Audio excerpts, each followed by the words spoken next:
나타나는 그 씨앗 비유 중에 어떻게 보면은 곁가지로 또 딸려 있는 비유라고도 표현들 하더라고요. 썩으로 딸려 있는 비유. 그래서 이 비유가 하나 또 있고요. 그 다음에 31절에서 그 겨자씨 비유 이렇게 연결되는 게 있는데, 근데 이 비유는 그 독자적인 또 의미가 좀 강해요. 그래서 독자적인 의미를 먼저 살펴보자면은 26절에서 그 하나님의 나라는 무엇과 같이 있다. 그래서 하나님의 나라라는 게 지금 뭐냐면은 천국을 얘기하잖아요. 근데 천국이라는 게 이제 우리가 이해하고 있는 바는 이렇게 몸이 떠났을 때 사후세계에 들어가는 나라를 지금 얘기하는 게 전부가 아니잖아요. 왜냐하면은 지금 우리가 갖고 있는 이 순간순간 동안에 하나님의 생각과 하나님의 생명을 이해하는 게 하나님의 나라거든요. 그래서 여기서는 하나님의 나라가 어떻게 지금 설명이 되느냐, 사람이 씨를 땅에 던짐과 같다. 한글 번역은 그래요. 사람이 씨를 땅에 뿌림과 같다. 근데 이거는 보면은 헬라어가 헤 바슬레이아 투 데우 호스 에안 안드로포스 발레톤 스포론 에피텍스게스, 사람이 땅 위에 씨를 던지는 것처럼 존재하고 있다. 다시 한 번만. 네. 사람이 땅 위에 씨를 던지는 것처럼 하나님의 나라는 존재하고 있다. 네. 그러니까 요 한글 번역하고 조금 비슷하죠. 사람이 씨를 땅 위에 던지는 것과 같다. 근데 이제 요걸 조금 더 풀어보면 사람이 땅 위에 씨를 던지는 것과 같은 상태로 존재한다. 예. 그래서 하나님의 나라가 갖고 있는 게 사람이 있고요. 사람이 땅 위에 씨를 던지는 상태. 예. 근데 여기서 보시면은 역할이 사람이 나왔고요. 땅이 나왔는데, 이걸 지금 개별로 볼 수도 있겠지만은 개별의 역할이 있고 동일시되는 역할이 있어요. 그러니까 사람하고 땅하고 동일한 역할로 이해할 수 있는 부분이 있죠. 사람과 땅이 지금 동일한 역할. 그러면 여기서 사람이 있고요, 땅이 있고 중간에 네 개가 있거든요. 씨. 예. 여기서 씨는 예수님의 비유에서 대부분 말씀으로 표현되고 있어요. 씨가 하나님의 말씀입니다. 왜냐하면 4장에서도 이미 그거를 설명을 하셨거든요. 말씀이 씨를 뿌리는 것은 말씀을 뿌리는 것이다. 예. 그러니까 말씀을 뿌린다라는 것은 그 하나님의 생각, 하나님의 의미, 하나님의 그 계획이 뿌려진다라는 얘기인데, 그 뿌려진다라는 얘기에서 그 뿌려짐을 받게 되는 상태가 바로 땅인 것 같아요. 그래서 씨가 하나님의 생명 말씀이 되고, 이 씨를 땅 위에 던져놓고, 그 다음에 이 땅의 상태가 하나님의 나라와 같은 상태가 되는 것이 어떠한 상태로 발전이 되냐 하면은 땅 위에 하나님의 씨가 뿌려진 상태고요. 이 뿌려진 상태의 씨를 땅이, 이걸 이제 영적 반응이라고 얘기하는데, 푸니마티콘 리플렉션을 이렇게 내서 이 땅이 사람의 상태를 구현하는 과정을 얘기하고 있는 것 같아요. 예.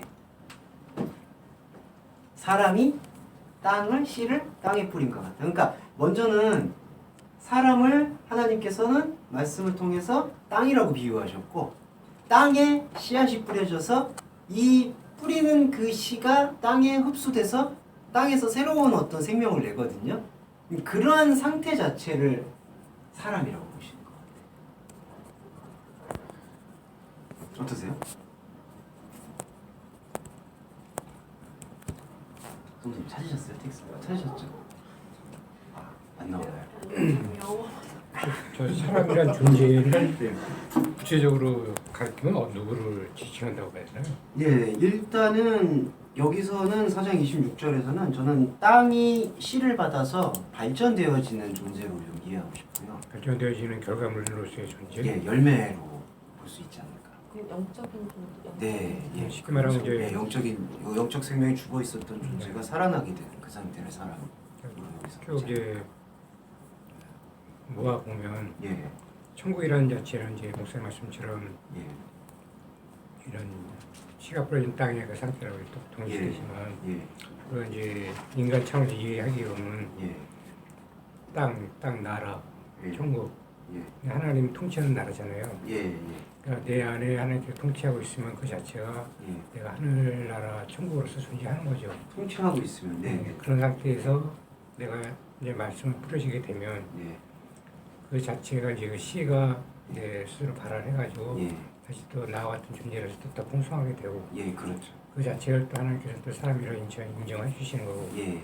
그런 과정의 그런 말씀이 아닌가. 예. 그렇죠. 그랬을 그러니까 때- 하나님의 통치의 상태를 여기서 설명해 주고 있는 그래서 또이 사람이 뭐 인자라고 또 예.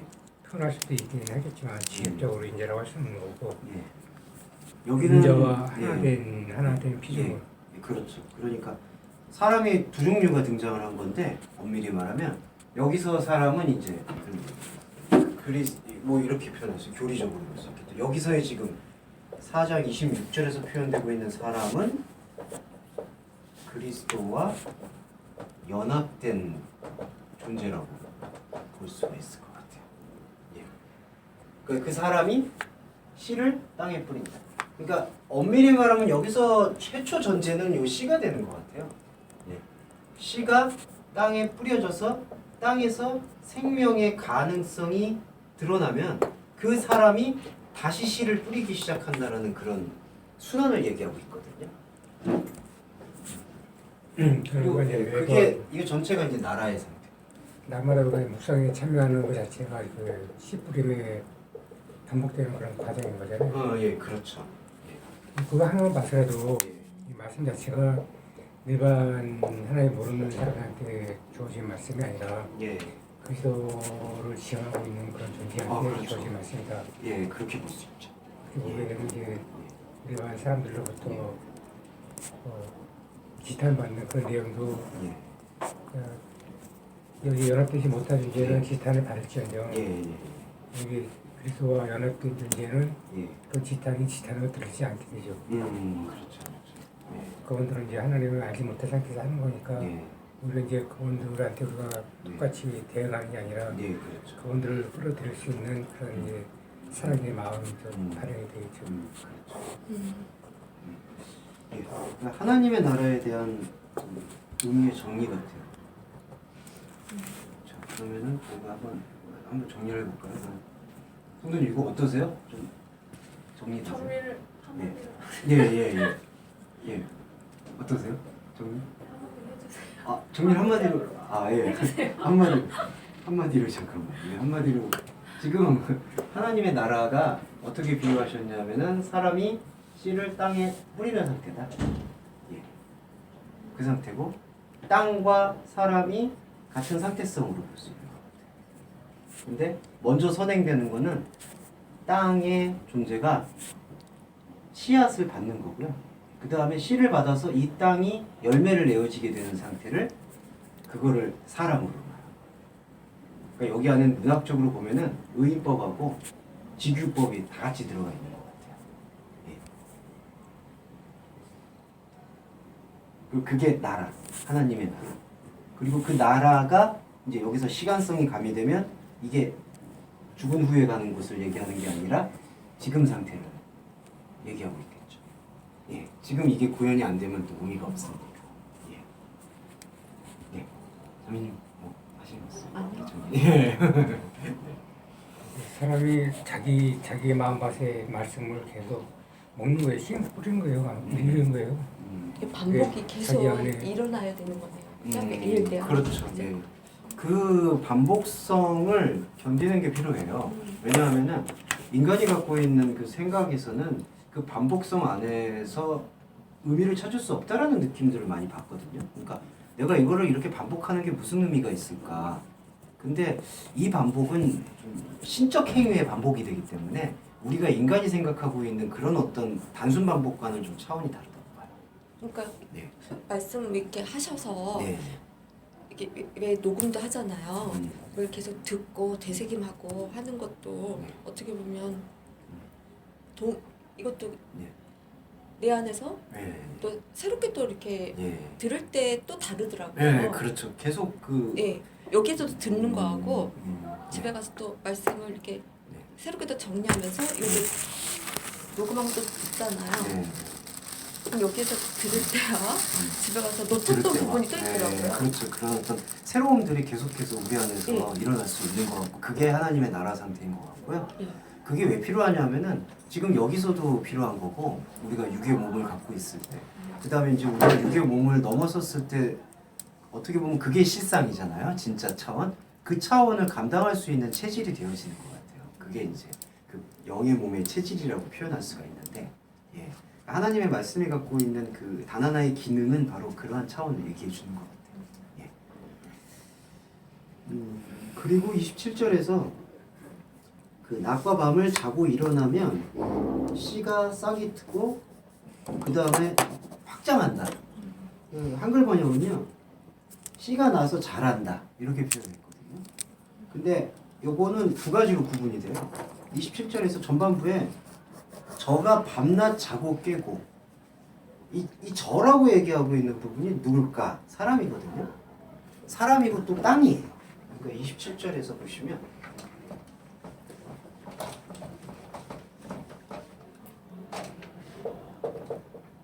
그가 밤낮 자고 깨어있다. 자고 깨는 거. 이게 그는 사람을 얘기하는데 이 사람은 지금 땅의 상태잖아요. 이 땅의 상태인 이 사람은 밤낮 자고 깨어 있다라는 거는 인간의 활동을 지금 얘기하고 있고요. 이건 그냥 인간의 지금 삶의 그 패턴을 얘기하고 있어요. 근데 씨는 달라요. 씨가 싹이 트고 확장된다.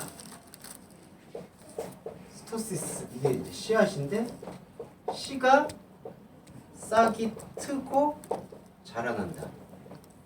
이거는 인간 활동을 얘기하는 게 아니라 신적 활동, 그 다음에 생명 활동이라고 표현할 수 있을 것 같아요.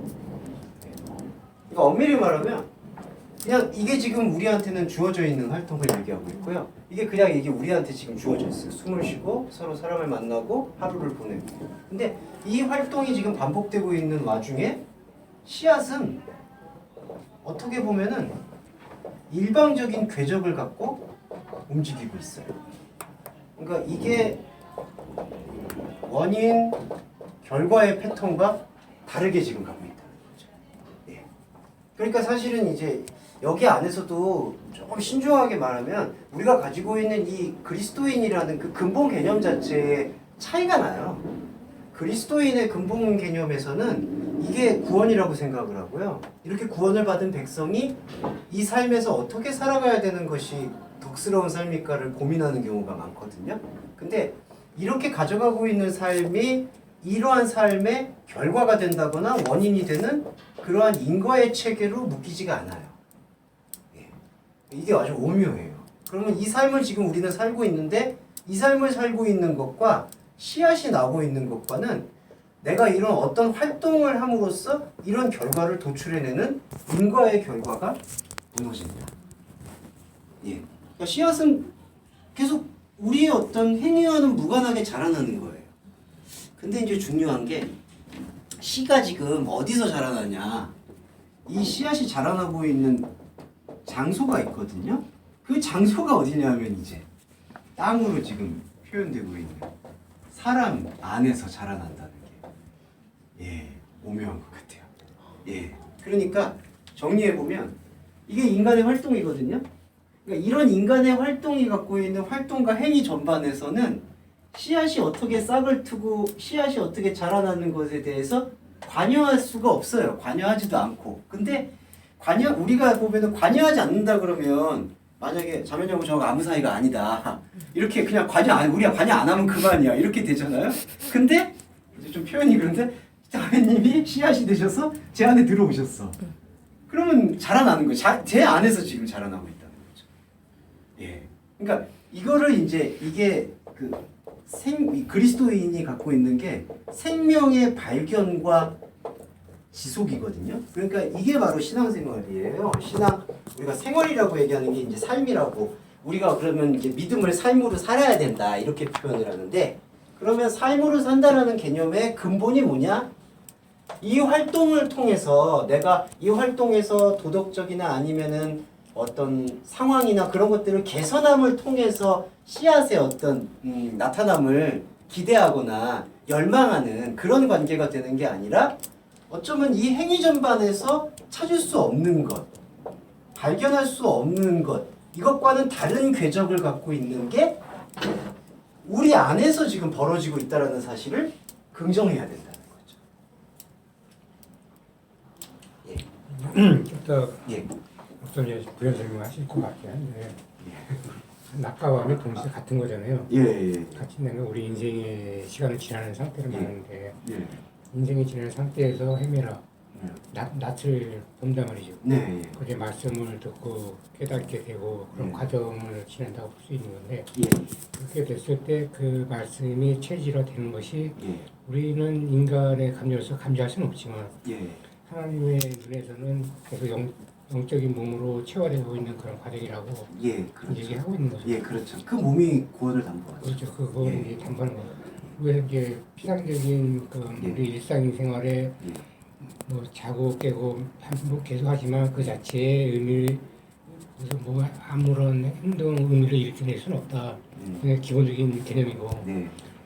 지금 추가로 말씀한 그런 개념이 녹아져 있기 때문에 네. 지금 뒤에서 이어지는 하나님의 예. 그 생명을 자라게 한다. 예. 그런 것을 우리가 좀 얻을 수 있지 않을까. 음. 그 자체가 우리 행위로도 볼 수 있지만 그 행위한 것 자체를 하나님께서 인도해서 말씀에 들어가게 한 거기 때문에 빛을 볼 수 있게 되는 것이고, 그런 과정이 있기 때문에 그런 생명이 자라고 있다는 것을 언급하신 것이 아닌가. 그럴 수 있죠. 예. 뭐 보실래요? 저 한번 정리를 한번 해보시는. 선생님 어떻게 저 한번 정리를요? 예, 한번. 예. 제가요? 예. 그게 제가 네. 이해한 거 예, 예, 말씀하신 그 예. 밤낮 자고 예. 깨고 하는 요거. 그냥 예. 인간. 7점 말씀하시는 거예요? 예, 27절. 그냥 저희 일상 그쵸, 정말 일상, 인간의 일상 생활. 활동이고, 예. 네. 씨가 나서 자라는 거는 예. 말씀이 예. 안에서 그렇죠. 사실로 확정되는 건데, 예. 그 예. 둘은 상관관계가 없다는 거예요. 예, 상관관계가 없죠. 네. 근데 그 씨가 나고 자라는 장소가 그 인간 사람 생활. 안에서 예, 그렇죠. 예. 이거에 대한 접목점이 있죠. 아, 전화 오셨어요. 이거에 대한 그 이제 이해와 견딤, 긍정이 필요하다는 게 중요한 거. 그러니까 무관한데 우리가 갖고 있는 밤낮 자고 깨는 것은 씨앗이 자고 나라는 것과 무관한데 무관하다고 말할 수 없는 게 씨가 자고 나라는 게 우리가 가지고 있는 지금 일상 활동 속에서 나타나고 있거든요. 근데 우리가 이제 이해해야 되는 건, 그러면 우리의 일상 활동을 잘 다스려서 씨앗이 잘 자라도록 해는 것이냐? 근데 또 그렇게 결부되게 들어갔을 때 내가 가지고 있는 일상의 활동이 원인이 되고 씨앗이 그 결과로 이렇게 비속이 될 수가 있습니다. 그러면 우리는 뭘 해야 되는 것이냐? 일상 활동을 잘 해야 되는 게 맞아요, 결론적으로. 그러니까 일상 활동을 내가 어떤 내 자신이 하나님께서 주신 스타일대로 살아가는 거는 맞거든요. 근데 그 스타일대로 살아가는 그 의미와 목적이 그리스도인에게는 이 다른 종교와 결정적 차이점이 우리와는 전혀 섞일 수가 없는데, 사랑으로 들어오셔서 우리를 일방적으로 당신의 세계로 끌고 가는 그 싹이 트고 자라나는 것에 주목할 수 있도록 배려돼야 된다는 거죠. 예, 삶의 과정들이. 예, 그러니까 굳이 얘기하면 그게 교리적으로 말하는 성화일 수 있겠죠. 예, 그 교회에서 자주 말하는 성화라는 거. 예, 예. 정리를 해본다면은 이제 굳이 붙인다면 거기에 이렇게 붙일 수 있을 것 같아요. 그러니까 성도 이게 약간 패러독스적인 부분인데, 그렇죠. 접목이 될 수 있는 것 같아요. 컵까지 오시자마자 좀. 제 거니까. 나 이거 맥주인 줄 알았어 갑자기.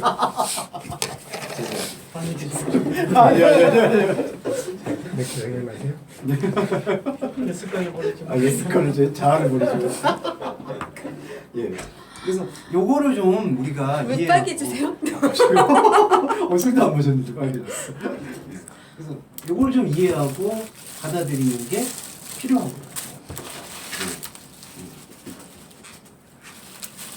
그러면서 이제 28절 가면은 예수님이 되게 뭐 예수님의 말씀이 이제 성령의 영감을 받은 마가의 그 사유 속에서 생각 속에서 뽑힌 거겠죠. 땅이 스스로 열매를 맺는다라고 얘기하고 있습니다. 예. 그래서 이제 여기서 28절에서 땅이 스스로 열매를 맺는다. 그러면 여기서 스스로를 또 강조했거든요. 땅은 땅 스스로. 그러니까 여기서 이제 하나님께서 씨를 주셨다라는 의미의 그 사랑의 결과가 나오는 것 같아요. 그러니까 이게 지금 땅이었고, 이게 씨앗이었고, 이 씨앗과 땅은 사실은 궤적이 아예 달라버렸거든요. 궤적이 다른데 이 씨앗이 땅 안으로 들어와서 땅이 스스로 열매 맺는다. 이렇게 지금 얘기하고 있어요. 여기서 주목하실 게 28절에서 씨앗이 여기서 빠져버렸어요. 스포로스란 단어가 아예 빠져버려요. 그러니까 스포로스의 역할은 이 궤적이 아예 달랐던 것에서 땅으로 들어와서 땅 안에 아예 흡수가 되고 동화가 된 상태를 지금 얘기하고 있습니다. 예. 그러니까 이제 그리스도인의 과정으로 얘기를 한다면은 그리스도인에게서 굳이 말해서 이전의 그리스도인이 아니었을 때 그 나의 생각들이나 나의 활동들 있잖아요. 그 활동들이 그냥 일상과 똑같은데 씨앗이 이게 바로 이제 하나님의 말씀이거든요. 그러니까 하나님의 말씀하심에 대한 반응을 이 인간이 이전에 살고 있을 때 이 땅이 받아들이게 될 때 하나님의 말씀에 대한 반응이 이 땅 자체를 스스로 중요한 게 레마화 시켜버려요. 레마타라고 얘기하죠. 그거를 이제 한글로 좀 풀어서 보면은 말씀화를 만들어버려요. 예. 그리고 이게 그 사도 바울이 고린도전서에서 보면은 15장에서 부패한 것, 이제 한글 번역에서는 썩는 것 그렇게 표현됐고요. 부패한 것으로 심었으나 부패하지 않는 것으로 다시 나온다. 예. 그리고 요한복음에서 위로부터 태어나지 않으면 하나님 나라를 볼 수 없다. 한글 번역에서는 거듭나지 않으면 하나님 나라를 볼 수 없다. 그렇게 표현해요. 그러니까 궤적이 달랐던 것이 땅 안으로 들어와서 땅에서 아예 말씀 자체가 레마타 되어버려요. 그러니까 씨앗의 비유가 예수 그리스도의 비유가 되는데 예수 그리스도에게서 우리가 떠오를 수 있는 가장 그 중요한 가치가 세크리피스, 희생이거든요. 그 희생은 어떤 희생이 되냐면은 이 씨앗 자체가 땅 안으로 아예 스며들어 버려서 땅을 씨앗화 혹은 말씀화 이렇게 만들어 버린 거예요. 그리고 여기서 주목하실 수 있는 게 이게 말씀화가 되어졌잖아요. 그리고 이렇게 씨앗이 땅 안으로 흡수돼서 땅 자체가 스스로 이 씨앗의 생명력을 품고 있는 그 상태를 카르포마이, 열매 맺는다라고 얘기하고 있어요. 주목하실 수 있는 게 여기서 열매를 맺는다라고 했을 때 이 열매 맺음을 이걸로 보면 곤란하다는 거죠. 그러니까 씨앗이 여기 들어와서 여기서 뿌리를 내려서 이 뿌리가 가지를 내려서 열매를 맺었다. 예, 그 관계가 아니라 여기서 열매 맺는다라는 것은 땅이 스스로 씨앗을 받아들이게 되는 상태. 여기서 스스로라는 게 그 근본은 땅이 아니라 땅 안으로 들어온 씨앗이죠. 하늘의 미랄이 떨어져 죽은 거죠. 그래서 이 땅이 하나님이 우리의 주체가 들어오셨지만 땅은 스스로 움직이는 거예요.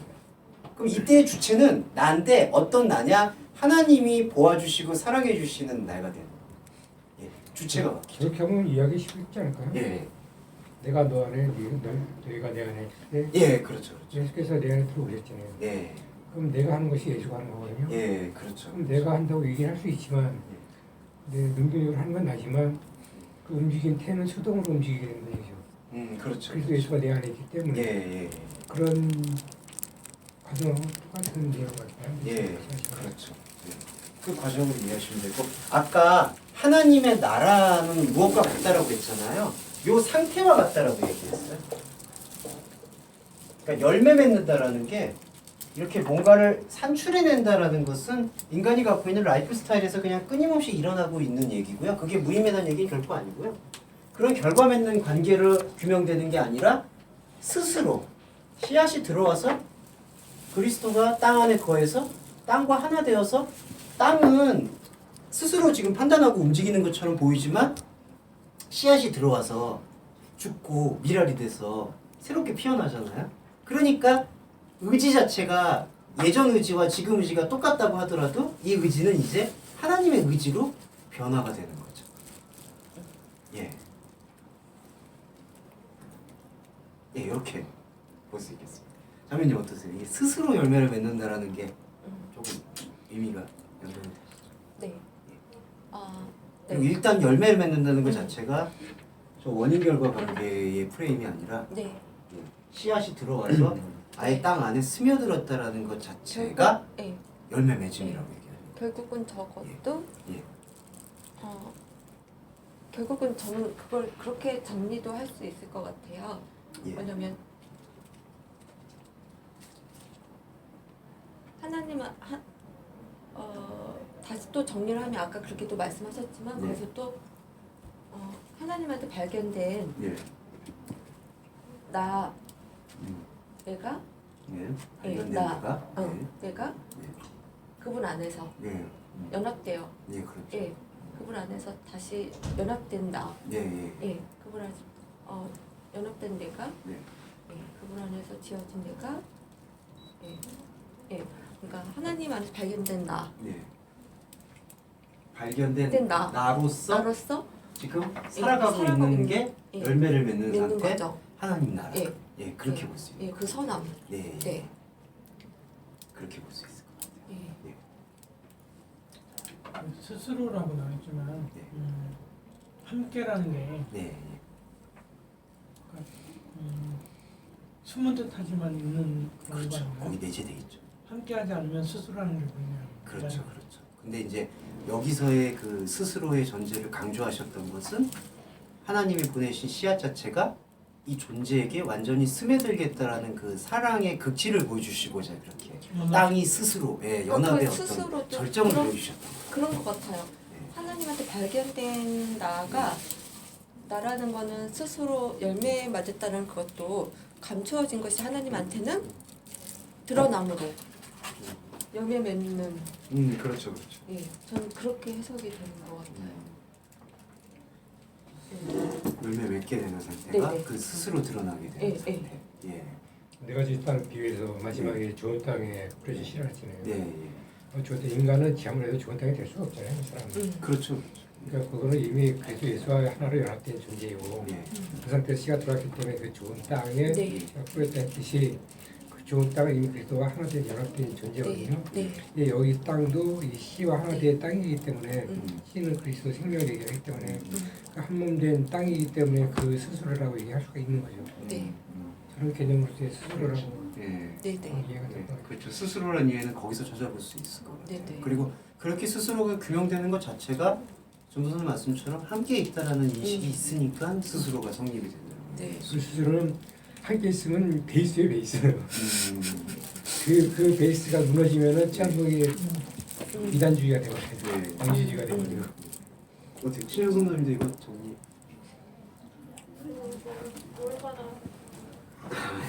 이게 땅이 스스로 열매를 맺는 게 네. 뭔가 산출이 아니라 네, 땅이 스스로 열매가 된다는 건가요? 그렇죠. 그렇죠. 그렇죠. 땅이 스스로 땅이 열매가 스스로 열매가 된다. 되는 예, 거고 그렇죠. 그 과정이 처음에는 싹이 있고 예. 다음엔 이삭이고 그 다음에는 곡식이 된다 이런 말. 예, 그 이제 3층 층위는 바로 말씀을 드리려고 했는데 역시 앞서 나가시는군요. 잘하셨습니다. 예, 그렇죠. 지금 땅이 열매화가 된 거죠. 이제 정리를 해보자면 열매가 된 거고 그렇게 될 수 있는 근거가 씨앗이 들어와서 예. 그래서 씨앗이 들어와서 열매가 맺고 있는 그 과정을 여기선 세 가지 층위로 순환하는 과정으로 얘기했는데 처음에는 코르톤이요, 이피오, 그 다음에는 스타키온, 이삭이요, 그 다음에는 이삭 안에서 넘쳐나는 시톤, 알고 있다. 예, 이렇게 번역이 된 거죠. 그래서 요 인간의 활동 안에 스타시스 씨앗이 담겨져서 하나님이 보실 때의 그 생명의 의로움이 도출되는 과정을 세 가지로 이렇게 표현한 것 같아요. 처음에는 크로톤, 이피오. 이게 지금 싹이라고 지금 번역이 됐는데 이게 잎이라고 얘기되는 것 같아요. 그러니까 여기서 코르톤이라는 단어가 의미가 뭐냐면 씨앗이 없는 풀잎이라고 이렇게 알려져 있습니다. 제가 생물을 잘 몰라서요. 이게 씨앗이 있는 풀잎이 있고 뭐 없는 풀잎이 있고 뭐 있다고 하는데 제가 잘 그건 몰라가지고. 근데 이 단어의 의미는 씨앗이 없는 걸 강조할 때 사용하는 단어고 여기서는 처음에는 이 잎에서 시작을 하거든요. 요게 요거예요. 인간의 활동. 아까 처음에는 이피오, 그 다음에는 스타큐오, 이삭이오. 이거는 하나의 껍데기를 지금 표현을 하고 있는데, 예. 그러니까 껍데기를 표현할 때 이게 어떤 과정을 입냐면은 이 잎안에서 잎을 재료 삼아서 인간의 활동을 재료로 삼았는데 인간의 활동 안에 없는 것을 보여주기 위해서 하나의 감싸는 역할을 해줘요. 예. 그러니까 저기 좀 신비롭죠. 그러니까 처음에는 인간의 씨앗이 없는 상태였었던 풀잎인데 요 씨앗 이삭을 만나기 전에 이렇게 감싸주는 것, 이렇게 요거를 이렇게 감싸주는 어떤 나달처럼 표현을 하거든요. 이 감싸지는 그 개념이 들어오기 이전에는 이 코르톤이라는 알갱이로 보여주는 이 잎은 그 아까 말씀드렸던 원인과 결과의 관계에 예속이 돼 있으니까 자신이 씨앗이 있는지 없는지를 인지하지 못해요. 예. 이삭이라는 그 개념이 이 안에 들어왔을 때 이것을 감싸주면서 이 안에 무엇이 있다라는 사실을 이제 감지하기 시작하면서 자기 자신한테 씨앗이 없다라는 사실을 감지하기 시작해요. 두 개의 감지가 일어나죠. 예. 그러면서 마지막에 여기서 이삭 다음에 이삭 안에서 플레데. 한글 번역에는 여기 이삭에 충실하다라고 충실이라고 번역이 됐는데 이삭에서 요거는 충만이라는 뜻이고요. 이거를 표현해보면 넘쳐 흐르는 것. 예. 그러니까 처음에 이걸로 시작했잖아요, 사람이. 그래서 인간이 원인과 결과의 어떤 무수한 반복을 통해서 계속해서 살아가고 있는데 요걸로 말씀드릴게요. 하나님의 말씀과 생명의 모임과 예배를 통해서 우리가 접점을 일으키잖아요. 그러면은 이거를 감싸요. 이걸 감싸면서 이 잎에 씨앗이 없다라는 사실을 발견하게 해줘요. 예. 그러니까 코르톤으로 이렇게 살고 있어요. 처음에 이렇게 시작했어요. 근데 스타큐스 이삭이 이렇게 감싸요. 감싸면서 뭘 일으키냐 하면은 이렇게 감싼 다음에 이게 씨앗이 아니라는 사실을 가르쳐줘요. 네. 그래서 이게 이삭의 지금 이걸 감싸고 감싼 것을 통해서 감싸면 이게 이렇게 테두리가 바운더리가 설정이 되잖아요. 그러면 딱 이렇게 감싸지는 거죠. 그러면서 이 안에 이것이 코르톤 씨앗이 없다라는 사실을 인지하게 해줘요. 그러면서 우리한테 주어지는 건 이거예요. 플레로마 넘쳐 흐른다는 뜻이거든요. 충실하다라고 번역된 것. 이게 넘쳐 흐르면은 그 무엇이 드러났죠? 이게 바로 여기서 말하고 있는 곡식 개념이죠. 그거를 이제 한글 번역에서는 알곡이라고 표현하고 있어요. 예. 그래서 이 이삭이라는 개념은 가라지하고도 비슷하게 연동이 되는 경우가 많습니다. 예. 그래서 처음에는 코르톤이요. 두 번째는 그 다음은 이삭이요. 그 다음은 이삭에서 넘쳐 흐르는 시톤, 알곡이라. 예. 그러니까 천국의 상태를 지금 아까 똑같이 설명해주고 있는 상태 같아요. 그럼 믿음의 과정은 똑같이 지금 설명되고 있는 거예요? 믿음의 십자가를 지기 전에 피 없는 풀의 상태고 예. 십자가를 지고 이제 예. 죽음으로써 이제 그 이삭이 벗겨짐으로써 네.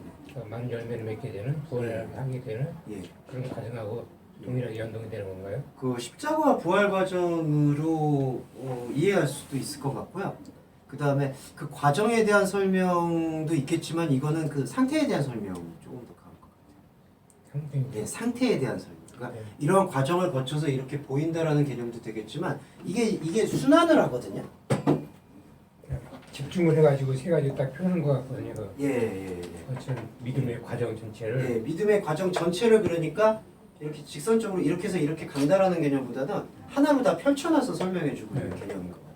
그러니까 이게 지금 어디 하나가 빠질 수가 없는 게 이게 코르톤도 빠질 수가 없고요. 이것도 그다음에 이 이삭도 빠질 수가 없고요. 그다음에 이걸 넘쳐나는 이것도 빠질 수가 없는 거겠죠. 그러니까 궁극적으로는 이게 되겠죠, 사실은. 이게 이제 땅으로 아예 스며드는 존재가 되는 거니까.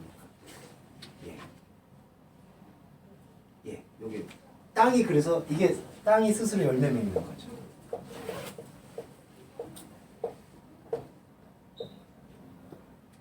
이렇게 이해해 볼 수 있겠습니다. 어떠세요? 예, 이게 층이. 예. 이게 아까 성도님 말씀하신 것처럼 땅이 열매되는 거죠. 예. 근데 우리가 이제 중요한 거는 요걸 규정할 수가 없는 거죠, 사실은. 곡식이. 예. 이거는 넘쳐난다는 얘기거든요. 넘쳐난다는 거는 우리가 가지고 있는 인식을 넘어서서 하나님의 인식으로 이월시켜준다. 6월절의 개념과도 연동이 되죠. 그러면서 우리 안에 그 넘쳐나는 것들로 살아가게 되는 상태를 표현을 해주고 있어요. 예. 그러면서 이걸 계속 주목을 하죠. 그러니까 이 넘쳐나는 것을 보면서 이걸 주목해요. 여기서 감당할 게 그러면은 요 넘쳐나는 것을 통해서 이제 그리스도인은 넘쳐나는 걸 통해서 이걸 보거든요. 그럼 이거를 그러면은 허무한 거 아니냐? 그러면 이게 필요 없지 않냐? 그냥 이것만 보면 되지 않냐? 근데 그게 아니라 이 세 가지 과정 펼쳐지는 과정 자체를 지금 하나님께서는 하나님의 나라라고 하셨거든요. 그러니까 이것도 중요해요.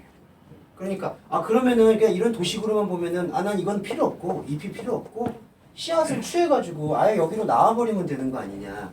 근데 그렇게 되는 게 사람이 갖고 있었던 요 씨앗이 없는 상태에서 갖고 있었던 생각의 전형이라는 것을 예수님이 보여주세요. 그러니까 난 이 상태 버리고 이렇게 가고 싶다. 근데 하나님의 나라는 나 이거 버리고 이렇게 갈 거야. 그렇게 할 수 있는 자기 선언이 아니라는 거예요. 이 상태 자체를 긍정해야 된다는 거예요. 그러니까 나는 지금 여기에서 지금 계속해서 이 스타일, 일반 생활을 하고 있는데 이 활동 속에서 의미를 부여받는 게 아니라 이 활동 너머에서 의미를 부여받아서 그 의미를 가지고 이게 이제 하나님에 대한 의미거든요. 이 하나님의 의미로서 나의 허무하다고 느낄 수 있는 이 무의미를 공존시킬 거야. 예, 그렇게 되는 거죠. 예, 이건 좀 중요해서 좀 강조해서 말씀드렸습니다. 예, 그러니까 이거를 무의미하다고 생각하는 것이 인간의 저 씨앗이 없었던 상태 속에서 있었던 이게 의미가 있냐 없냐, 이게 나한테 가치가 있냐 없냐, 그러한 기준과 통념이었다는 거죠. 그래서 그러한 통념에서 다스림받지 않는 새로운 차원의 내가 규명해주는 나의 삶은 계속해서 하나님이 볼 때에는 무의미한 삶의 연속일 수가 있어요. 근데 그 무의미함을 우리가 감당할 때 그 무의미함조차 하나님께서는 이 관계를 형성해주는 하나의 큰 입체적인 틀로 봐주신다는 거죠. 그걸 몸으로 봐주신다라고 얘기하고 있고 그거를 하나님 나라라고 얘기하는 거죠.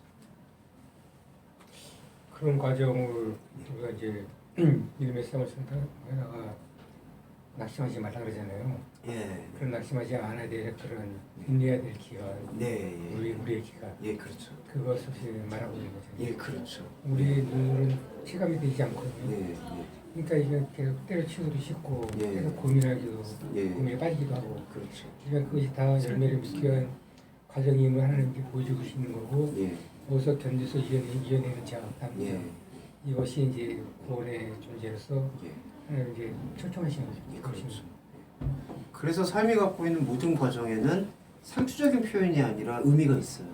근데 이 의미 안에는 세밀하게 인간이 하고 있는 행위 전반의 무의미를 자각하는 의미가 녹아들어야 된다는 거죠.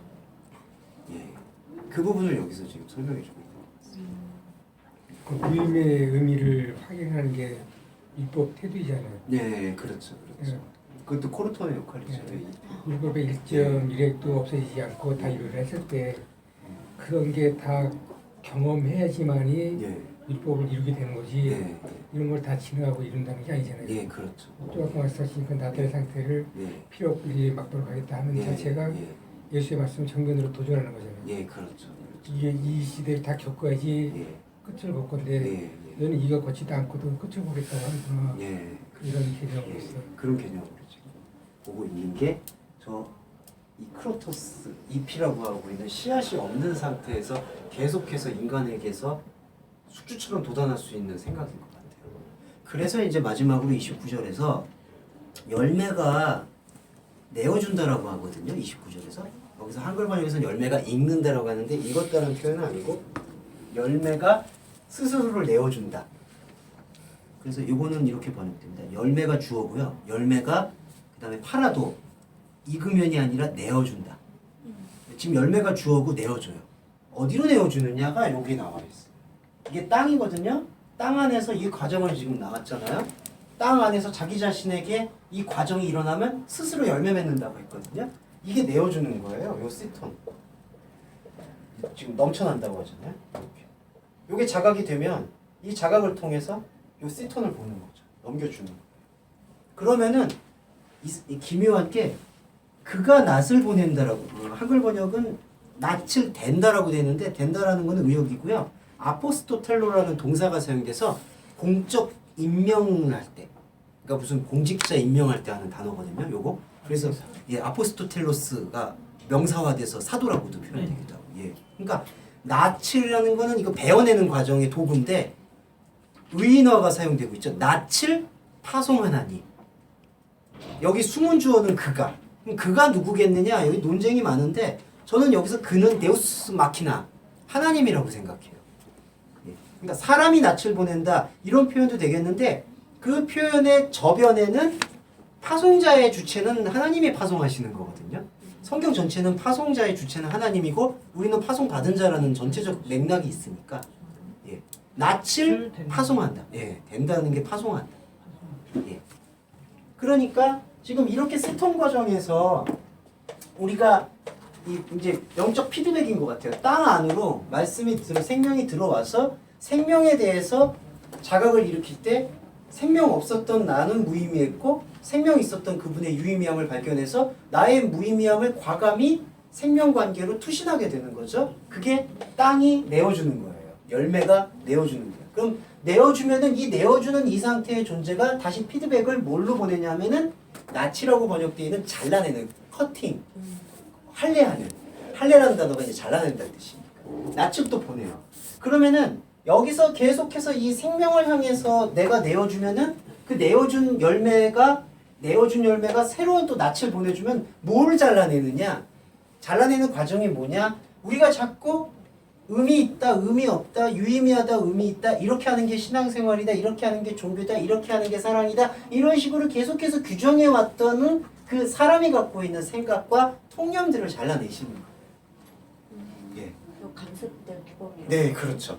그러면은 그런 것들이 필요 없다는 게 아니라 그거를 잘라내는 목적은 뭐냐면은 핵심을 보여주기 위한 의미인 거죠. 하나님의 사랑만 봐라. 그 사랑을 가지고 삶을 살아가라는 얘기를 주기 위해서 계속해서 구별해내고 있는 낯을. 그리고 추수 때가 가까웠다는 건 완료형을 사용을 해서 추수의 때는 이미 시작되었고 지금도 진행되고 있다. 예, 그렇게 지금 표현되고 있는 것 같습니다. 예. 그러면 전에 그 로마서 말씀하실 때 네. 그 양심의 법들이 네. 이런 거에서 잘라내면서 점점점 그렇죠. 잘려져 나가면서 그러면서 존재의 법, 존재의 사랑의 법상으로? 법을 심화시키고 아, 그 사랑의 법을 가지고 양심의 법을 사는 거죠. 예, 그렇게 잘라내는 역할을 하고. 그래서 지금 낫으로 이제 잘라내는 그런 기능하고 네, 내가 합병을 들어오는 걸 생각하지 말라. 내가 내게 검을 들어왔더라 했을 때 네, 그 검이 잘라내는 그 교과지들하고 네. 기능은 똑같은데 기능이 같죠. 안과 밖에 차이가 있는 겁니까? 아니면 둘 다 외부에서 하는 일어나는 일입니까? 아니에요. 이거는 내부적 활동이거든요. 예. 근데 내가 검을 주러 왔다라는 것은 일단 외부적 활동에서 먼저 시작해서 내부적 네, 활동으로 들어가는 거고요. 예. 이거는 내부적 활동에서 일어나게 되는 현상. 예. 지금 이건 큰 의미에서 하나님의 나라 추수의 때로 지금 이렇게 종합하고 있거든요. 근데 한글상으로 보면 네. 열매가 익었으니까 열매를 잘라내는 거로 네, 번호드린 거밖에 예, 안 그렇죠. 보이거든요. 예, 그게 조금 아쉬워요. 번역상에 오류라기보다는 그 번역이 오류 아니면 예. 목사님이 잘못해서 그런 것이 오류가 맞죠. 근데 이제 그 열매 개념이나 열매 개념을 이렇게 팔아도 넘겨준다 뭐 이렇게 번역하기 좀 저는 그렇게 생각하거든요. 애매하니까 아마 그냥 열매가 익으니까 낯을 갖다 댄다 이제 이렇게 간단하게 번역을 한 것 같은데 이제 좀 세심하게 봐야 될 필요가 있는 것 같아요. 예. 오류라고 말씀하시면 좀 걸려 들어갔대. 추수는 잠시 잘라가지고 알곡만 예. 쉬었다 할까요? 예. 예, 쉬었다 하시.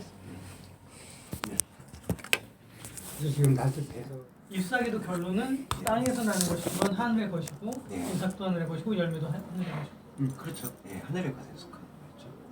네. 그러니까 영접하고 연합에 대해서 네. 이 상태로 인해서 좀 예. 바라보게 되는 그런 게 있는 것 같아요. 영접하고는 좀 거리가 멀까요? 영접은 땅이 씨앗을 받아들일 때 영접이 영접이 예. 가능할 것 같고요. 예.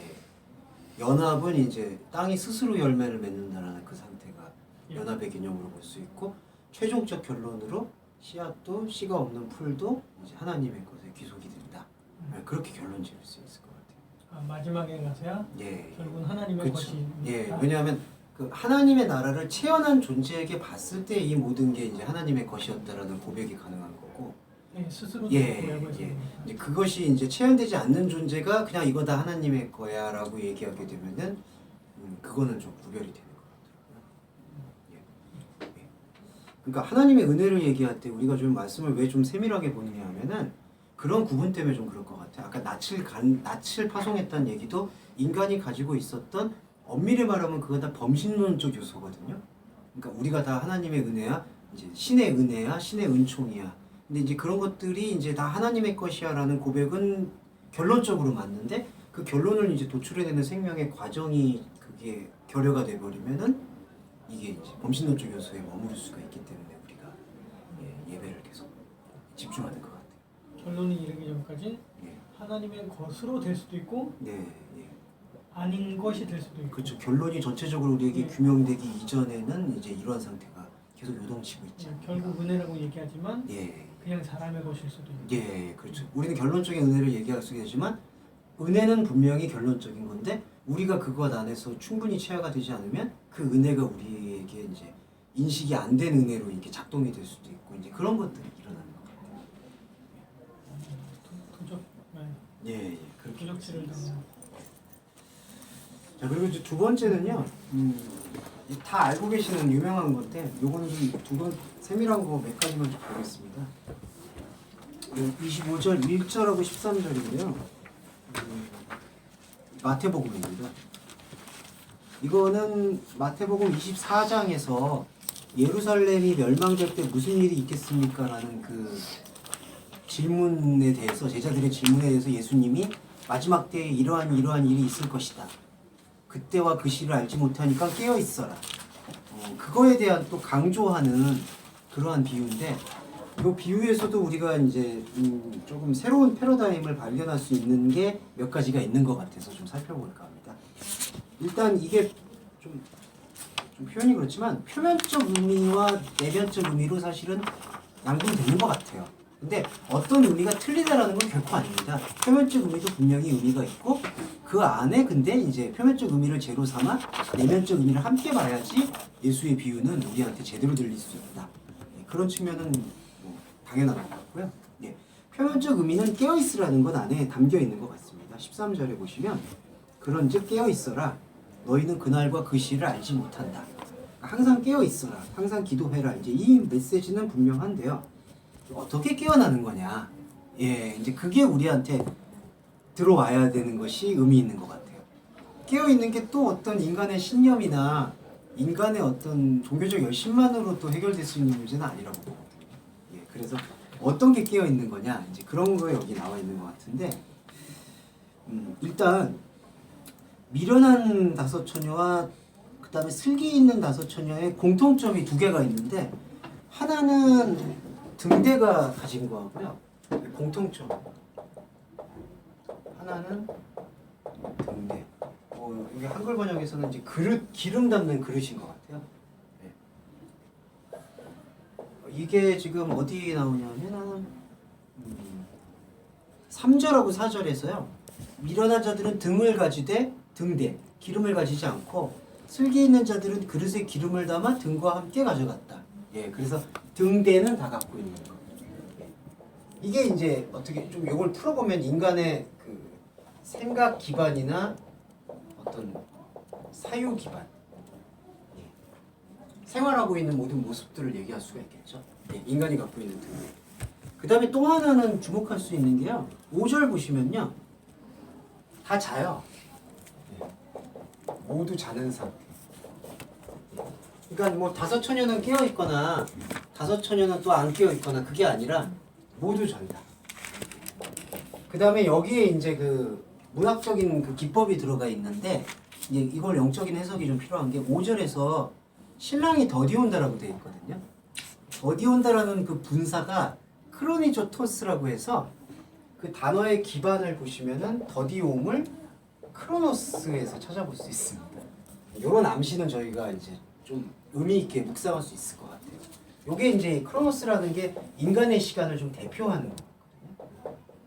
그래서 요걸 먼저 해석을 드리면은 신랑이 더디온다라는 개념은 뭐냐 하면은 신랑을 이제 예수 그리스도의 상징으로 보는 거는 뭐 비유의 거의 핵심인 것 같고요. 신랑이 더디온다라는 개념은 신랑은 인간의 시간으로는 오지 않는다라는 개념과 오히려 맥을 같이 한다고 볼 수 있어요. 예, 신랑이 더디온다라는 개념은 계속하는 이건 지연이거든요. 저번에 우리 전도사님 그 유해라는 거 나눴었잖아요. 예, 하나님의 시간이 이게 신랑의 오심은 하나님의 시간이 우리 안에 들어와서 우리의 시간을 계속해서 법적으로 유예시키는 상태를 얘기하고 있는 것 같아요.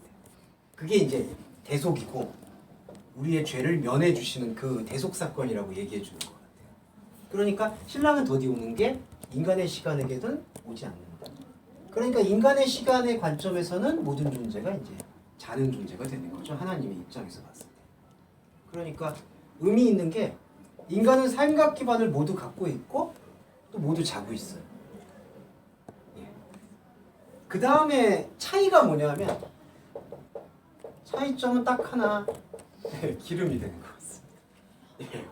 기름을 가졌냐 안 가졌냐. 근데 그러면 이 기름은 어디서 오느냐. 예, 이제 이게 중요한 게 기름이 여기서 오지는 않는 것 같아요. 예, 그러니까 깨워서 기름을 준비해라. 깬다? 근데 모두 잔다라고 얘기하고 있고 신랑은 인간의 시간으로는 오지 않고 있고 그러면 인간의 시간 안에서 기름을 발견해가지고 준비하는 것만이 능사냐? 그건 아니라는 거죠. 그러면 기름은 어디서 들어오느냐? 아까 은밀한 시 비유와 마찬가지로 다른 궤적에서 들어온다라는 사실을 얘기해주고 있는 것 같아요. 다른 궤적이 어느 궤적이냐? 이제 우리가 시간관으로 잠깐 말씀을 드리면은 하나님의 시간, 하나님의 생각 기반 속에서 들어오는 거를 기름이라고. 예. 그래서 이거는 구약에서 계속 나온 것 같아요. 어떤 언약궤에서도 기름을 바르는 게 기억나고요. 그 다음에 기름진 가닥에 멍에가 부러진다라고도 얘기했고요. 그 다음에 노아의 방주에서도 역청이라고 번역되어 있는 게 기름을 발랐고요. 예. 이런 모든 행위들의 상징이 다른 궤적에서 들어온다는 사실을 얘기를 하고 있는 거죠. 근데 이제 여기서 구분되는 게 그러면은 차이점은 기름인데 그럼 어떤 사람은 기름을 가졌고 어떤 사람은 기름을 안 가졌다. 이걸 어떻게 볼 수 있겠느냐 했을 때 이 두 가지의 그 개념에 대한 의미의 전도가 일어나는 것 같아요. 모라스 이게 미련함이라는 단어고요. 그 다음에 포로노스가 슬기롭다라는 단어인데 미련하다라는 단어는 무가치함이라는 뜻으로 그 의미가 귀속되는 것 같아요. 무의미한, 무가치한. 그 다음에 프로노스라고 번역된 슬기롭다라는 거는 그 마음의 지향점을 갖는다. 약간 모호한 표현이긴 한데 이게 중요합니다. 경향을 갖는다. 마음이 어디로 이끌리는 경향을 갖는 존재예요. 표현하고 있어요. 근데 여기서 보시면은 일단 이 다른 궤적에서의 기름이 들어오는 게 오늘 지금 저희가 이 시간을 통해서 말씀을 나누고 있잖아요. 말씀을 나눌 때 이 말씀이 기름이고 다른 궤적에서 들어왔다는 사실을 말씀을 드릴 때 우리가 첫 번째로 감당을 해야 되는 게 무엇이었냐면은 이 궤적 다른 궤적에서 들어오는 기름이 우리의 사유 기반에 서부터 원인이 돼서 출발하지 않는 것이다라는 고백이 일어나거든요. 이것도 아까 은밀한 시하고 똑같아요. 뭐냐면 이 그릇이나 이 자는 상태에서는 이게 여기 안에서 뭔가 개발이 되거나 생산이 돼서 나오지가 않아요. 이 다른 궤적의 기름은 우리의 사유 기반이 아닌 상태에서 다른 궤적에서 들어오는 거거든요. 근데 들어왔는데 어디에 들어오냐? 그 장소가 여기라는 거죠. 네. 다른 궤적에서 들어온 이것이 우리에게 불을 일으키고 기름을 흐르게 한다. 이게 아까 은밀한 씨 비유하고 같은 궤적이죠. 근데 이렇게 들어올 때 우리가 감당해야 되는 게 이게 무의미하지 않다는 걸 감당해야 돼요. 무슨 얘기냐면 여기서 인간이 갖고 있는 하나님과 무관한 상태에서의 속성은 여기 안에서 의미를 찾거든요. 근데 이 궤적 안에서 있는 것이 아니라 다른 궤적에서 들어오는 것. 이거를 이제 이게 기독교의 특성이에요. 이게 일방성이고 그거를 카리스마, 은혜라고 얘기하는데 선물이라고도 표현하고요. 이게 들어왔을 때 우리는 인간은 여기에 사유 기반 안에서 의미를 찾았는데 말씀이 이렇게 들어오니까 이거에 대해서 의미를 찾을 수가 없는 상태가 되는 거예요. 그래서 이것에서 의미를 찾으려는 게 아니고 또 여기서 의미를 찾으려고 하고 있는 상태에 빠져 있는 사람들을 총칭해서 모라이들, 미련한 자들이라고 얘기하는 거죠. 그러니까 이게 역설이에요. 그러니까 인간이 생각할 때의 미련함은 뭔가 빠릿빠릿하지 않고 생각하지 않고 뭐 이런 것들의 그러니까 인식에 대한 구분을 잘 못하는 상태로 볼 수 있는데 하나님의 관점에서의 이 일방성을 우리가 이 하나님께서 오셔서 예수 그리스도를 통해서 남겨주신 말씀을 통해서 이 사실성의 무의미함을 감당하지 않으면은 오히려 그것이 미련한 자들이 된다. 반대로 슬기로운 자들라는 것은 자기 마음의 지향성을 갖는다는 거예요. 이 지향성의 궁극은 뭐냐? 빌립보서인가요? 거기서 너희는 네 마음을 가져라 예수 그리스도의 마음이다.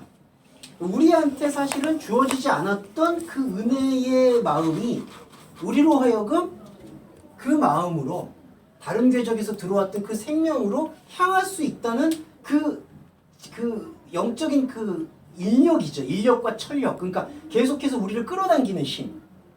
그 힘을, 그 능력을, 그 운동력을 계속해서 감지하는 상태를 슬기로운 처녀. 그 처녀가 이 다른 궤적에서의 기름의 활동을 용인할 수가 있는 것이죠.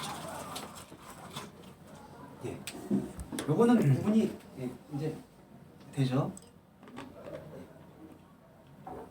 선생님 오랜만에 나오셨기 때문에 제가 반응을 여쭙지 않을 수가 없네요. 예, 예. 어떠세요? 요거는 그렇죠. 공통점과 차이점에서 기름의 소유 여부에 대한 파악이죠. 뭐 정리해 보실 의향이 있어요. 예. 여기 슬기로운 마음의 지향죠. 정리해봐요. 예. 저기 자매님 혹시 요거 이렇게 차이점과 공통점. 네. 예. 일단 사람이 갖고 있는 그 기반 속에서 일어나지 않는다라는 인간의 상태는, 관점과 하나님의 관점. 그러니까 말하자면 자신들 그러니까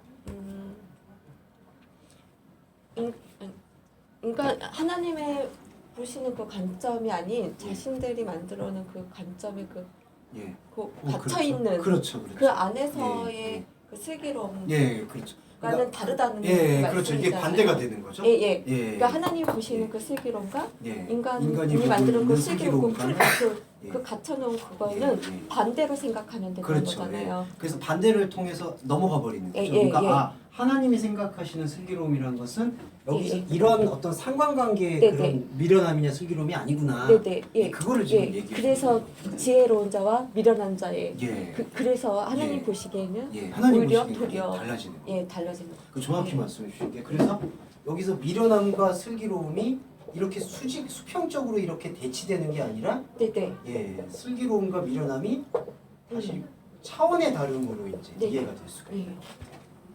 그래서 우리는 네. 보통 아이고 예. 그래서 사람은 예. 되게 수평으로 생각을 하나 봐요. 예, 그런 이제 사유 방식이 강한 편이죠. 그래서 네. 수평의 관점에서 아 나는 슬기로워 미련해, 나는 미련해 슬기로워 이제 계속해서 이 관점으로 이제 이해되고. 네. 이제 그 열천여하고 다섯천여 다섯천여잖아요. 네, 열둘법을 상징하고 다섯둘법을 상징하잖아요. 예, 쉽게 말하면 하나의 존재가 예, 두 가지 마음을 갖고 있다. 예, 하나는 그리스도를 지향하는 그런 상태가 있고 하나는 현재 상태에서 하나님을 섬기고 있는 예, 그 내적 상태에 대한 설명도 가지죠. 그래서 혼자의 상태를 미련하다 그러고 현재 상태를 슬기로운 예, 천이라고 그렇죠. 하는 것입니다. 예, 그걸 감지하는 게 중요해요. 그렇죠. 둘 다 여성성인데 네, 이게 신랑한테 가야 될 수 있는 그런 예. 여성이라는 존재이지만 네, 하나는 이제 준비가 된 예, 여성이고 예, 하나는 아직 준비가 덜 된 예. 준비를 계속 해야 될 예, 그런 상태성을 얘기하고 있는 것이 아니라 그렇죠. 예, 열명이라는 인간 숫자를 나열한 게 아니라 예. 한 존재 안에서의 상태성의 구분도 여기에 용이하게 지금 다가오는 것 같아요. 그래서 그걸 잘 말씀해 주셨는데 이 상태성 하나의 상태성 안에서의 구분이라는 게 이 비유를 보면요 캐릭터가 이제 이게 중요한 게 캐릭터가 이렇게 고정이 된 게 아니라요 캐릭터가 한 사람 안에서 입체적으로 이제 움직여요. 여기 대표적인 게 그거예요. 9절 보시면은 슬기 있는 자들이 대답하되 우리와 너희의 슬기에 다 부족할까 하노니 차라리 파는 자들에게 가서 너희 쓸 것을 사라. 10절에서 저희가 사러 간 동안 신랑이 오므로 예비했던 자들은 함께 혼인잔치 들어가고 문은 닫힌다. 여기서 보시는 게 슬기 있는 자들이 대답을 하잖아요. 근데 이게 과연 슬기 있는 자들이 대답을 한 것이냐 아니면 미련한 자들이 자기의 미련한 아까 자매님 말씀하신 것처럼 자기의 미련함의 프레임 안에서 슬기를 찾은 것이냐 저는 두 번째라고 봐요. 왜냐하면 요 슬기 있는 자들의 대답이 뭐냐 하면요 파는 자들에게 가서 사라 플로손타이 아고라사타이 사고 팔고 예. 그러니까 9절에서 지금 설명되고 있는 게 이게 왜 중요하냐면요 미련한 자가 슬기 있는 자한테 말을 걸어요 먼저. 예. 그래서 슬기 있는 자가 미련한 자 말을 이렇게 미련한 자한테 말을 답을 해준 것처럼 보이는데 이게 바로 이제 그 내적 화자 개념이거든요. 미련한 자가 슬기로운 자한테 말을 걸었을 때 미련한 자는 미련한 자의 생각 안에서 슬기로운 자의 말을 들으려고 하는 거예요. 그러니까 다시 말씀드리면 쉽게 말하면 슬기로운 자가 답을 한 게 아니라 미련한 자가 자기 미련한 자 안에서 생각을 만드는 거예요. 그게 뭐냐? 사고 팔고. 이게 바로 대표적인 인간이 갖고 있는 그 아고라의 속성이죠. 그래서 보시면 요한복음 4장에서 사마리아 여인 비유에서도 예수님이 사마리아 여인 만날 때 제자들은 어디 갔냐면은 도시 가가지고 뭐 살려고 살려고 도망갔고요. 그 다음에 오병이어 기적에서도 예수님은 너희가 먹을 것을 여기서 줘라 그렇게 말씀하셨거든요. 근데 제자들은 우리가 가서 도시에 가서 사오겠습니다. 자꾸 사고 팔고의 개념이 강해요. 그래서 여기서 지금 신랑이 더디 온다라는 게 지금 인간의 시간으로 오지 않는데 미련한 자들의 마음의 사고유 방식 속에서는 이 인간의 시간 안에서 하나님의 오심을 대비하려고 한다는 거죠. 그래서 이제 여기서 조금 발전적으로 말씀드리면 왜 세대주의가 그렇게 유효하지 않냐. 마음가짐을 이제 예수님이 언제 오실지 모르니까 마음가짐을 가지는 건 좋다라고도 할 수 있지만 그 마음가짐이 자칫 잘못하면은 사람이 갖고 있는 시간 속에서 주 예수 오시옵소서를 기다리게 되니까 미련한 자의 방법론으로 생각을 할 수밖에 없게 된다는 거죠. 그러니까 이게 바로 종말론적 해석을 갖고 있는 여러 가지 해석 안에는 그 한계가 있을 수밖에 없어요. 근데 그런 미련한 네. 자의 상태도 네. 유배 상태가 오래되는데 네. 계속 자기 안에 우상 하나님과 계속 불론하잖아요. 예. 내 행위가 옳으냐 예. 이업이 생각하는 예. 하나님이 예. 야 너 그거 아니야 모자라 그렇죠. 이렇게 싸움에서 나중 결국에는 참된 것을 보게 되잖아요. 그런 과정을 거치면 예. 똑같이 지금 일어나는 다른 데서도 예. 그런 과정을 지금 겪고 있는 게 아닌가. 네, 그렇죠. 이건 입체적인 관점으로 봤을 때. 그러니까 우리가 이 사유를 계속해서 묵상을 할 때, 아, 이게 슬기 있는 자의 답이 아니구나라는 걸 인식을 할 때, 우리가 갖고 있는 이 프레임이 전부가 아니라는 것을 이해하게 되는 것이 이 말씀이 주고 있는 저 너머의 관점에 대한 제시. 근데요. 네. 정리예요, 질문이에요. 정리 당연히 아니고. 네. 아니 그냥 약간 뭐라고 해야 되지? 네. 근데 저는 좀 계속 어려운 게 네. 그렇게 말씀을 하시면은 예. 그러니까 이 구절에 네. 그게 진짜 슬기 있는 자들이 대답이 아니라는 거를 네. 인식을 어떻게 해요? 그 인식이 이 비유가 갖고 있는 비유 텍스트만의 그 내적인 연동성이 있거든요.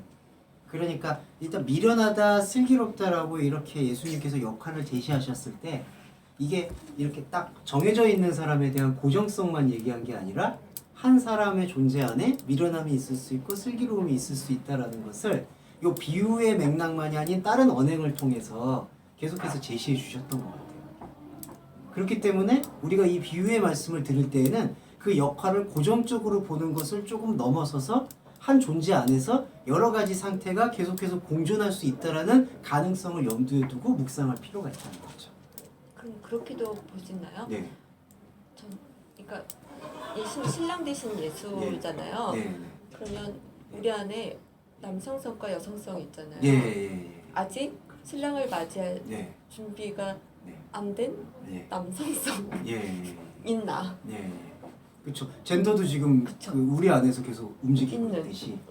그리고 그 입체적 관점에서 보게 된다라면은 이 슬기 있는 자들의 대답에 대해서 우리가 그것을 도출해낼 수 있지 않을까. 그리고 이건 하나의 비유에서 있는 문학적 기법인데요. 역할에서 상관관계를 이렇게 가지고 있을 때 이 악한 자라고 이제 역할이 나올 때 악한 자가 선한 자를 계속해서 끌고 내려가는 듯한 그러한 역할극의 입장들이 많아요. 포도원 비유에서도 종들이 왔을 때 종들을 잡아 죽이고 아들이 왔을 때 아들을 잡아 죽이고. 그러니까 그게 갖고 있는 인간의 경향들을 이렇게 보여줄 때 비유를 사용하는 경우가 어려운 것 같아요. 아니 왜냐면 그러니까 저만 그런 제가 아니, 너무 이게, 못해서 예. 아니 그러니까 예를 들면 그냥 사실 그냥 이렇게 보면 네. 입체적으로 보신다고 말씀하셨는데 예. 입체적으로 안 보면요 예. 그냥 이렇게 그냥 성경을 이렇게 읽으면 예. 사실 구절에서는 슬기 있는 자들이 대답했다고 하니까 예. 사실 그러면 우리가 너희의 슬기에 다 부족할까 하는 그렇죠. 사는 자들이 너희 슬픈 사람 예. 이거에 예. 대해서 이게 예. 그럼 어떤 의미를 받는 것일까 슬기 있는 자들이 대답한 거니까 예, 그렇죠. 이거에 대해서 되게 많은 예. 묵상과 뭔가 의미 의미 부여를 하기 부여할 수 해석하고 있죠. 싶은 예. 어떤 그런 충동이 있잖아요. 근데 근데 이제 그렇게 지금 말씀하시면 사실 이건 별로 의미 있는 텍스트가 아닌 거잖아요. 근데 이제 그렇게 볼 수 있는 저는 표충하고 심층으로 그걸 구별해서 이해를 이제 했었거든요. 근데 표충의 텍스트 안에서도 이제 그게 이제 그냥 슬기 있는 자의 고정적으로 하고 거기 안에서의 의미도 있을 수가 있는데 근데 이제 이 비유 안에서는 거시적인 의미도 있고 미시적인 의미도 있고 그게 계속해서 편차도 있고 뒤섞이기도 하니까 그런 여러 가지 국면들을 조금 유념해서 가야 될 필요가 있고 그 다음에 표준으로만 봐도 또 다시 그러면 어쨌든 그렇죠. 거기서 심층으로 갈 수 있는 재료를 삼을 수가 있는 거죠. 예. 그러니까 그런 묵상 자체가 의미가 없는 게 아닌데 가장 경계할 필요가 있는 거는 결론 짓기는 좀 지양해야 된다고 봐요. 그러니까 이런 의미니까 이렇게 나왔을 거야. 예. 이렇게 결론을 딱 내려버리면은 왜냐하면 성도님 여기 구절에서는 주목될 수 있는 게 이 복음서 전체에서 지금 팔고 사고 하는 관계를 예수님께서 어떻게 경계하셨는지가 전체 주제로 또 제시가 되잖아요. 성전 정화할 때 사고 파는 사람들의 상을 엎었고 그렇기 때문에 이 구절에서는 파는 자 사는 자 미련한 자들한테 가서 사오라고 얘기했을 때 그 저희를 이제 우리가 질문을 던져봤어요. 그러니까 이렇게 해석을 들으면 제가 수긍을 못하는 건 아니거든요. 근데 만약에 이렇게 말씀 예. 못 들었다고 하면 예. 그럼 제가 이렇게 아무리 언제까지 내가 읽었을 때 이거를 아니요, 성도님 유체적 하시는데 왜 겸손히 계세요? 왜 겸손하셨어요? 구절을 이렇게 해석할 수 겸손하셨어요. 죽는 지경이 과연 아이 겸손하셨어. 이번 생에 올까? 아이 왜 이러세요? 왜 이러세요? 그게 너무 겸손하셨어. 좀 배트님이 궁금해서. 예. 그 표현으로 하면 네. 이거 목사님만 이렇게 보시는 거죠? 아니요. 다른 사람이 다 보죠? 아니에요. 아유 나 진짜. 예. 그래서 좀 그런 의미가 있고 또 원의를 또 읽게 되면은 약간씩 그런 의미들이 단초들이 좀 드러나는 게 있어서 저희가 조금 힘들더라든지 그렇게 계속 연동해서 그러면요 성도님 이게 유익이 뭐냐면 이런 의미를 우리가 품고 표면을 봤을 때 표면도 수용할 수가 있어요. 예. 그러니까 표면의 역할, 슬기는 자들의 역할이 이런 것이구나. 근데 이제 슬기는 자들의 역할을 거기에만 국한시키지 않게 되는 지평을 확보하는 거죠. 예. 계속해서 그래서 우리가 하나님이 발견하시는 나와 하나님이 아직 발견 못한 나와의 상관관계를 계속 일으켜 줘야 되는 거고요. 그렇게 하는 게 이제 예배의 본질이 되거든요. 예, 그런 맥락에서 바로 세 번째 비유로 넘어가겠습니다. 세 번째 비유도 이것도 아마 성도님이 그렇게 보지 말라고 아마 얘기하실 거예요. 그래도 뭐 기약하겠습니다. 기약하겠습니다. 뭐 기약 내시는 거. 예. 24절에서요. 예. 요거는 요 수로보니게 여인의 비유입니다. 수로보니게 여인 그 비유는 다 아시는 거라서 일단 이게 표면적인 의미는 겸손이에요. 그냥 나는 하나님 앞에서 백성이 아니라 죄송합니다. 개가 되어서라도 부스러기라도 받아 먹으면 된다. 이 구원의 자세 얼마나 이게 동료될 만한가. 뭐 이런 것들. 예. 낮은 자의 모습. 예. 이렇게 해석되는 게 나쁘다는 게 아니고요. 이 그런 모습 그리고 실제로 여기 수로보니게 여인은 그 당시에 그런 마음을 가졌을 거라고 보여요. 그러니까 나는 유대인 백성도 아니니까 정말 예수님이라는 분이 그 선지자가 나를 이방 백성이라고 내치시더라도 나를 진짜 짐승과 개로 취급한다 하더라도 나는 그 부스러기라도 먹겠다. 그 신앙의 열정도 높이 존중돼야 되고요. 근데 이제 그때 그 상황을 성령의 영감을 받아서 묵상하고 있었던 마가와 마태가 기록을 한 거잖아요. 성령의 영감이 이걸 관통하고 있거든요. 그래서 우리는 말씀을 읽는 자의 차원에서는 그 관통하는 지점도 같이 봐야 된다는 거죠. 그런 취지에서 결론적으로 보면은 24절하고 마태복음 보겠습니다. 마태복음 15장에서 24절하고 28절을 봤는데 24절에서 나는 이스라엘 집에 잃어버린 양 외에 다른 데로 보내심을 받지 않았다. 이렇게 얘기하는 저희가 뭐겠느냐? 지금 마태복음 15장 전후를 보면요. 자기들이 구원받은 백성이라고 기세등등한 바리새인들의 그 살기가 느껴져요. 예. 그러면서 선민의식이 아주 팽배해 있는 바리새인과 서기관들의 대치 상황이 벌어지고 있는 게 14, 15, 16장의 지금 흐름이거든요. 그런 맥락에서 우리가 예수님께서 말씀하신 이 24절에 잃어버린 양을 어떤 양으로 볼 수가 있겠느냐? 자기들이 구원받았다고 생각하고 있는 선민들로서의 이스라엘을 얘기하는 거냐? 아니라 영적인 이스라엘의 영적으로 잃어버려지고 있는 양을 얘기하겠느냐? 당연히 후자를 얘기하고 있겠죠. 예. 그렇죠. 그래서 24절에서 이스라엘 집에서 잃어버린 양. 그래서 이것 자체는 이미 세석이 나와버려요. 이스라엘 집에서 잃어버렸다. 이스라엘의 집은요. 모든 이가 기도하는 집이라고 예수님이 말씀을 하셨거든요. 이제 예루살렘과 이스라엘을 동일시한다면 기도하는 집이거든요. 기도하는 집이라는 건 뭐냐면 기도라는 뜻의 근원은요. 프로슈코마이에서 출발해서 프로슈케, 예배, 제사, 찬양. 그러니까 우리가 이해할 수 있는 그 종교적인 행위의 근본들이 여기 담겨 있어요. 기도 안에는.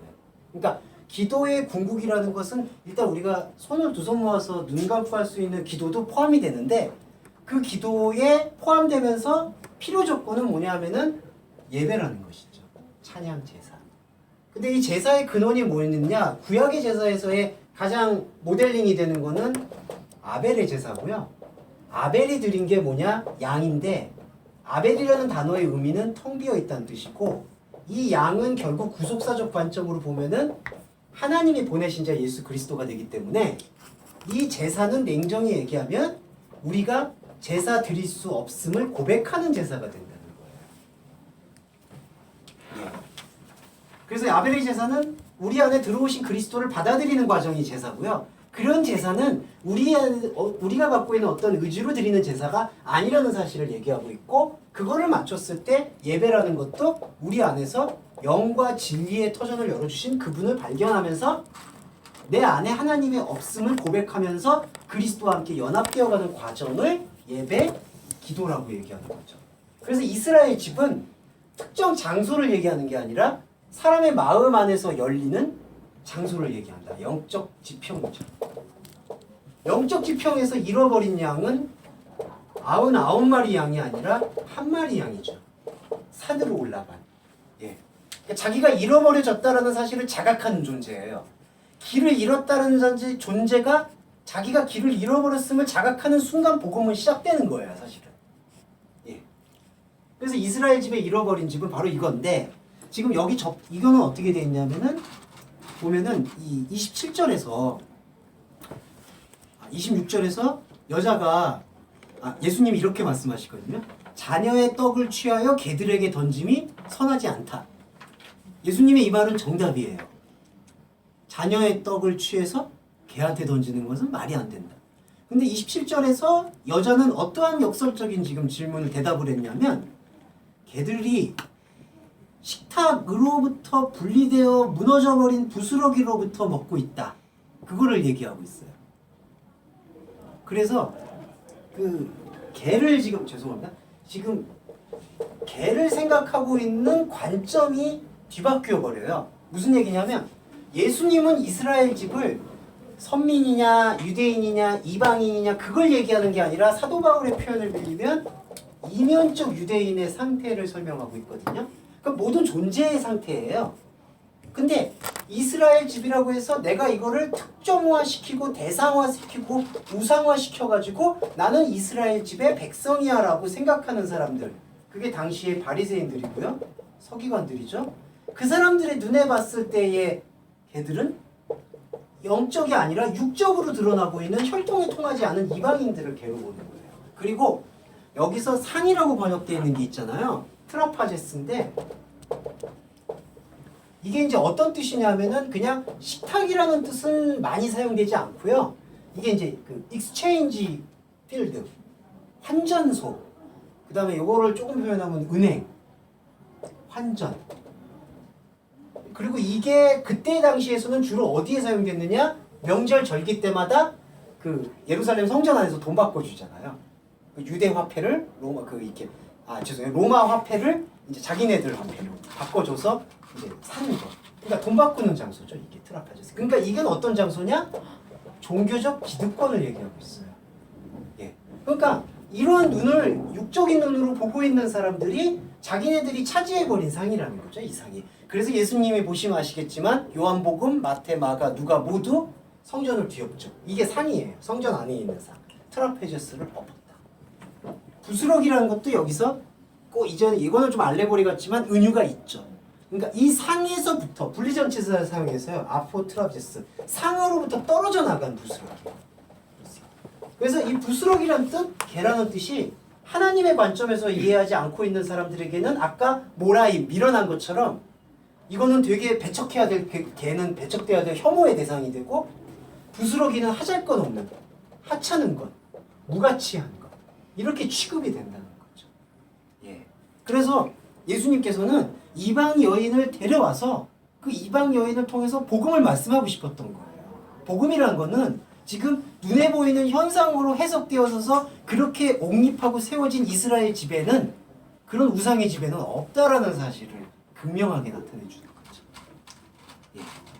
그러니까 이건 표면적 의미는 이방 여인의 겸손을 얘기하는 거지만, 그 심층으로 들어가면은 이방을 이방이라고 생각하고 있는 그 표면적 사고방식을 먼저 문제시하신 거고, 그 표면적 사고방식이 쌓이고 쌓여서 서로가 서로를 인정해주면은 그게 기득권이 되거든요. 그 상을 하나님께서는 인정하지 않으시는 거죠. 예.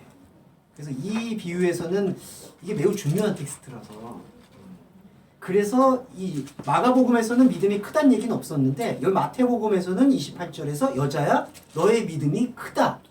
여기서의 크다라는 뜻은 무엇이겠느냐? 일단은 그때 당시에서는 그 여자의 그 겸손을 칭찬하셨지만 성령의 영감을 받은 마태는 그 겸손만을 본 게 아니라 이게 차원이 다른 믿음의 지평을 말씀하신 거였구나라는 깨달음을 여기에 적어놓은 거고 예, 저희도 그러한 차원을 같이 묵상을 해야지 겸손의 미덕과 함께 이걸 읽었습니다. 우리 모두 수로분이 되어 여인이 됩시다. 아멘. 예, 이거는 이렇게 좀 연동이 되는 것 같아요. 그러니까 이게 지금 이제 시점 변화거든요. 그러니까 지금 걔들한테 얘기했다. 그때 걔를 지금 전제가 이방인들이 아니라 바리새인들이 보고 있는 관점 속에서의 걔들이라는 게 요 14, 16 그 이렇게 상황 전후 관계 속에서 좀 도출돼요. 저런 의미도 같이 들어가 있지 않을까요? 예. 신주를 개나 돼지에게 던져주지 말라. 그렇죠. 예. 물어뜯고 무가치하게 대하다가 예. 시발버리는. 예, 그렇죠. 그거를 말씀하시고 우리는 근데 그것을 이제 개나 돼지를 우리가 생각하고 있는 그 프레임 속에서 아주 혐오스러운 것 저런 건 우상일 거야. 이제 그런 거에만 묶여서 생각을 하다 보면은 정작 놓치게 되는 것들이 있다는 거죠. 예, 그걸 여기서 좀 얘기했어요. 그래서 표충적 해석도 물론 의미가 있어요. 근데 그게 여기서 절대적으로만 강조가 돼버리면은 곤란하다는 거죠. 예, 그래서 그런 취지를 가지고 있어요. 이제 여기서 개가 예, 우리 애완동물을 이렇게 좀 표현해서 그런데. 천국을 지키는 개가 아니까. 그러니까 던져도 되겠다는 거는. 그래서 개가 먹이를 주는. 긍정적으로 쓰이거든요. 부정적으로 쓰는 게 아니라. 기사님 근데 그렇게 설교하시면 이거 우리 완전 이거. 정말 이거는 정리가 좀 그렇죠. 예, 그렇죠. 이게 그래서 이게 아까 이런 게 이제 비유해서 보면 관점 변화 그런 인식이거든요. 그래서 이제 아까 그런 그 열처녀 비유도 그러한 입장에서 이제 그 화자를 이렇게 같이 내면성 안에서의 움직임으로도 볼 수가 있고 계속해서 그렇게 입체적으로 이제 볼 수 있는 관점들이 넓혀져야 되지 않을까. 오늘 말씀 참 너무 네 커요. 그리고 이 비유들은 제가 되게 네. 공을 들이는 비유들이에요. 공을 들인다기보다는 되게 좋아해요. 의미 있고 나쁘지 않은 비유. 뭐 나쁜 비유가 있겠냐마는 그러면 27절에서 잘못했습니다. 이 여인이 예. 설교를 한 거네요. 그렇죠. 그러니까 이게 그때 당시에 여인은 겸손의 표현에서 한 거고 그 이야기를 들었던 마태가 여기 안에서 신앙 고백의 지평을 본 거죠. 의미를 찾아낸 거죠. 한 번 더. 그러니까 그게 어쨌든 27절에서 이 여자는 자기가 그런 이방인을 자각했음에도 부스러기라도 먹겠다라는 겸손의 표현을 한 거고 그거를 이제 마태가 들었잖아요. 그걸 성령의 영감을 받고 기록해 넣을 때 저희가 여기 아까 본문에서 이게 분리전치사가 쓰였다든지 그 상이 일반 식탁을 뜻하는 헬라어도 있는데 굳이 여기서 환전을 얘기하는 그 단어를 쓰게 되는 그런 저희를 저희가 이제 묵상하게 될 때 그게 도출이 되는 것 같아요. 예. 그렇게 이렇게 접목시키셔서 표면적 의미와 이면적 의미를 같이 보시면 또 풍부하실 것 같아요. 네. 그래서 저 환전의 저 식탁을 저 단어를 썼다라는 걸 네, 이렇게 완전 이렇게 그걸 통해서 본다는 게 약간 접목시켜, 그러니까 그러게요. 대입시켜서 네. 조금 그런 왜 이 단어를 썼을까라는 그런 의미들을 그러게요. 좀 짚어나가는 필요가 그러게요. 이렇게 보지 않았으면은 전혀 모르고 그냥 지나가는 그러게. 모르고 지나가신다기 모르고 지나가죠. 모르라니까요.